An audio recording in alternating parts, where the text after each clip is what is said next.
শালা ঘুমটা ভাঙার আর সময় পাইলো না। আর একটু হলেই আমি আর সাকুরা কামটা সাইরা বালাইতাম।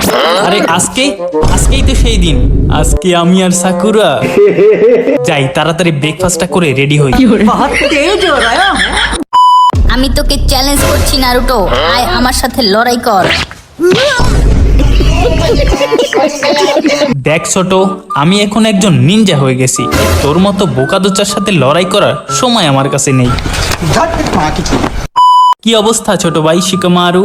যাও যাও পিছনে গিয়ে বসো, সামনে বসার এখনো তোমার অকাত হয়নি, বুঝছো? আরে সাকুরা চলে এসেছে। আরে সাকুরা আমাকে দেখে হাসতেছে, মনে হচ্ছে আমাকে দেখে ক্রাশ খেয়ে গেছে। আরে ও তো আমার দিকেই আসতেছে। হেই সাকুরা, আমি বুঝি না, সবাই শুধু সাসকে করতেছে। মাদারবোর্ড কে রে তুই? দেখ চুতিয়া, তুই কিন্তু অনেক ক্লোজ চলে এসেছিস। তো কি হয়েছে? এখন কিন্তু আমি তোকে কিস করে দেব। নে করে দিলাম।